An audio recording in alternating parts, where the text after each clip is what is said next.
Don't forget to subscribe and hit the like button.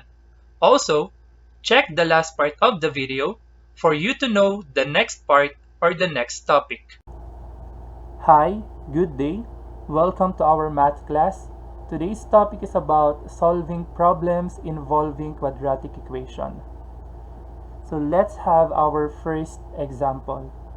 So our first problem is a rectangular table has an area of 27 feet squared and a perimeter of 24 feet. What are the dimensions of the table? The first thing we need to know is kung ano yung hinahanap nung problem. Here, ang hinahanap ay dimensions of the table.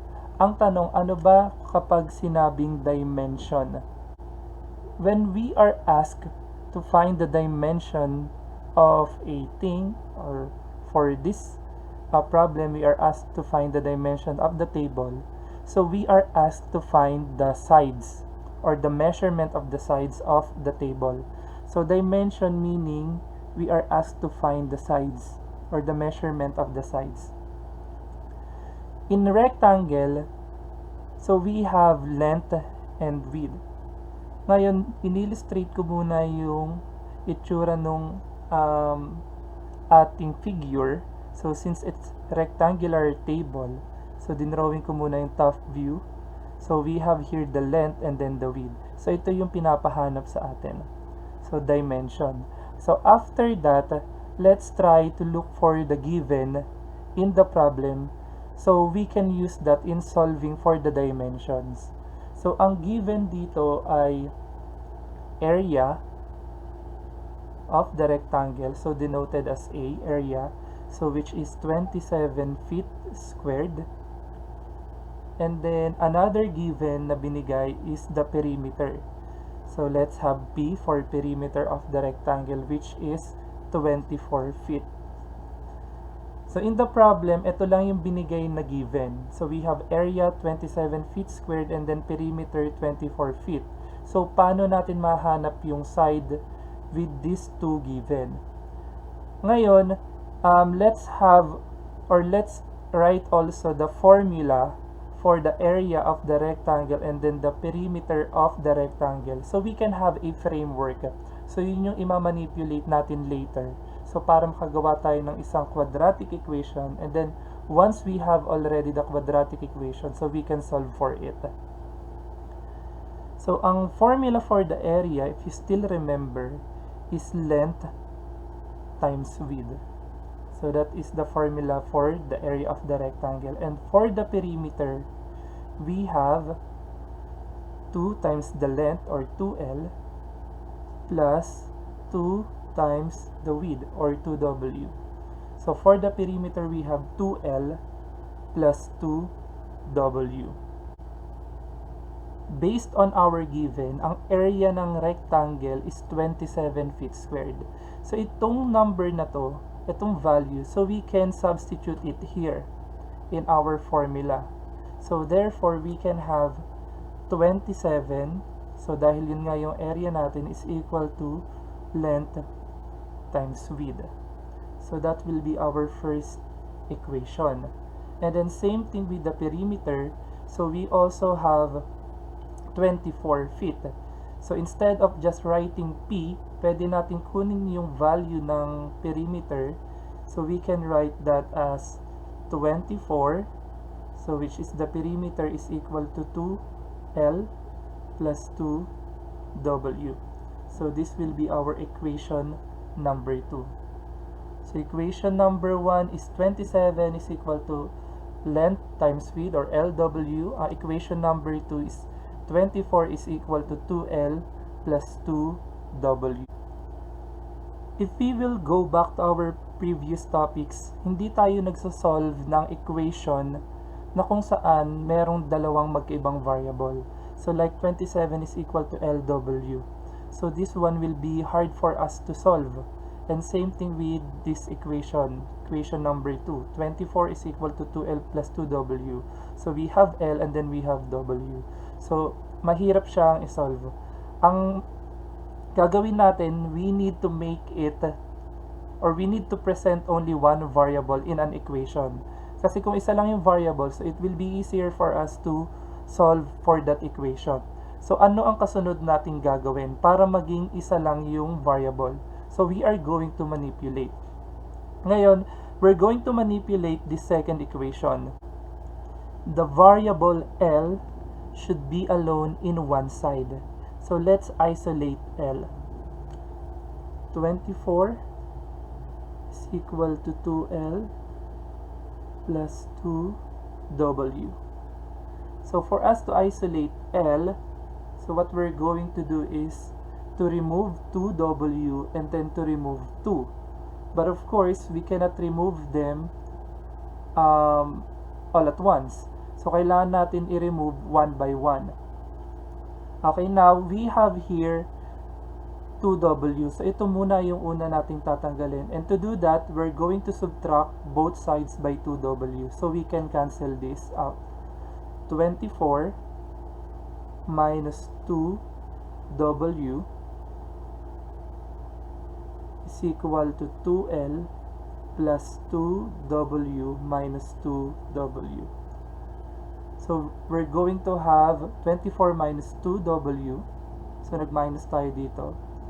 Is equal to 2L plus 2W minus 2W. So nag-minus tayo ng 2W both sides. Do it to the left, do it to the right. And then with that, we can cancel 2W minus 2W. So matitira na lang ay yung 2L. So rewrite muna natin, we have 24 minus 2W is equal to 2L. Still, hindi pa rin alone yung variable L. So we still have 2. And to do that, we're going to divide both sides by 2. So divided by 2, and then divided by 2. So 24 divided by 2, and then 2W divided by 2. So we can cancel 2. And alone na yung variable. And of course, we still need to simplify first the left side. 24 divided by 2 is 12. And then, cancel na rin natin yung 2. So, cancel. So, it will become W. So, minus W. And equals to L. And then, of course, pwede naman natin pagbaliktarin yan. Siguro nagtataka kayo na dito tayo nag-isolate sa kanan. Pwede rin naman yun. Kasi at the end naman, kung nandito sa kanan itong naka-isolate na L, pwede natin pagbaliktarin itong dalawa. So, it could be L is equal to 12 minus W. Okay lang yan. And then, this will be our third equation. Ngayon, with this, L is equal to 12 minus W. So, ano ba ang magiging function niyan? Ngayon, dahil naka-isolate na yung L, ang minanipulate natin kanina ay equation number 2. So, itong equation number 3, so yung L na 12 minus W ay ipapalit natin dito sa equation number 1. So, how to do that? So, we have 27. So, that is for the equation number 1. And then, ano ba ang value ng L? So, ang value ng L ay 12 minus W. So, pwede natin palitan yun. Since ang L nga ay 12 minus W. So, instead of writing L, ilalagay natin ay 12 minus W. So, lagyan natin ng quantity. And then, another W. So, wag po malilito ha. So, ito pa rin yung 27 is equal to LW. 27 is equal to L. Ang L natin ay 12 minus W, then W. So, 27 is equal to LW. So, pareho lang yan. So, nag-substitute lang tayo ng 12 minus W. And now, ito na ang ating magiging, so not yet the fourth equation, we're going to simplify. Ngayon, kung mapapansin ninyo, isa na lang yung variable, which is W na lang yan.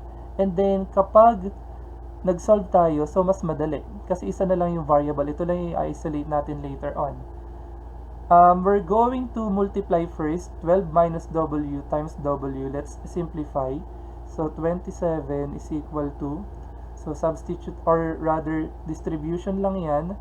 So 12 times W is 12W And then negative w times w is negative w squared. Wait. So 12w minus w squared. So this will be our fourth equation. Ngayon, kung mapapansin nyo, ito ay isang quadratic equation but not yet in standard form. So what we're going to do is to make it standard. So to make it standard, so let's use the transposition method. So ilipat natin yung 12w sa kabila and ilipat din natin yung negative w squared sa kabila so that we can make this right side 0. Kasi nga in standard form, kailangan laging always or must be equal to 0 yung right side. So ilipat na natin. So 27, or actually pwede na natin idiretso. I think naman makukuha nyo na rin agad yan. So unahin na muna natin yung quadratic term. So negative w squared yan. So it will become positive. So w squared. And then lipat natin yung 12w. So positive yan. So magiging negative. So minus 12w. And then plus 27 is equal to 0. And this will be our fifth equation.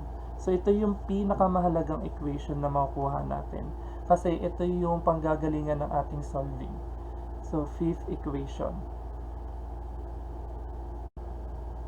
Now let's try to solve for the value of w. So we have here a quadratic equation, w squared minus 12w plus 27 equal to 0. Ngayon, this time, pwede na kayong pumili kung anong method ang gusto nyo gamitin. Pero syempre, dapat yung appropriate na method ang gagamitin nyo in solving quadratic equations. So it could be extracting the square root, so by factoring, completing the square, or quadratic formula. So it depends also on your comfort, kung saan kayo mas komportable. But if we're going to observe, itong equation na to, ang pinaka-appropriate na method na gamitin dito is factoring, since factorable itong quadratic equation natin. So if you still remember, so to solve a quadratic equation by factoring, so we need to factor first the trinomial. Let's write first the template and then write the w, which is our variable. And then, kung maaalala nyo, ito yung sum and then ito yung product. Kapag pinag-add natin yung dalawang number, ang sum niya ay negative 12. Kapag pinag-multiply natin yung same number, it should be 27. So ano yung dalawang number na kapag pinag-add mo ay negative 12, at the same time kapag pinag-multiply mo ay 27. So we have here negative 3 and negative 9. So minus 3 and minus 9. So yun yung i-input natin. Dahil negative 3 plus negative 9 is negative 12, and negative 3 times negative 9 is positive 27. So after that, solve. We have w minus 3 equal to 0 and w minus 9 equal to 0. So equate to 0 first. After that, solve na natin. So to solve that, kailangan nating ma-isolate yung w, the variable should be alone, and may kasama siyang negative 3. So we have to add 3 both sides para makancel yung negative 3. So we have w minus 3 plus 3 is equal to 3, since 0 plus 3 is 3. So cancel. So w is equal to 3. So that is our first value. And then another one, we have w minus 9 equal to 0. So here, actually pwede nating gawin yung transposition method na tinatawag. So ang transposition kasi is mas madali siyang gawin. So yung minus 9 ay ililipat lang natin sa kabila, and then let's change the sign. So w, and then lipat yung negative 9 sa kabila, so it will become positive. So we have 0 plus 9. So therefore w is equal to 9. Ngayon, in solving problem, hindi natin pwedeng tanggapin yung dalawang answer. So kasi yung w, so that represents the width. We are looking also for the length. Hindi naman pwedeng dalawa yung width ng rectangle. Isa lang dapat. So let's try to have 3. Since, di ba kapag width, mas maikli yun or mas maliit yung value niya compared dun sa length. So, let's try to have 3. So, ito muna yung accept natin and then let's reject the 9 or yung value ng W is 9. So, the next step is to find for the value of the length. So, how are we going to do that? So, we are going to use the equation that we have a while ago. So, we have here 27 is equal to LW. So, to solve for L, we are going to substitute the value of W. So, let's write first 27 is equal to length times width. Since we already know the value of the width, which is 3, so pwede nating palitan yan dito. So we have 27 is equal to length times 3. And of course, we need to isolate L. So kailangan alone yung L. So how are we going to do that? So we're going to divide both sides by 3. Cancel 3. Then alone na yung L, and 27 over 3 is 9. So therefore, the value of length is 9. So meaning to say, the dimensions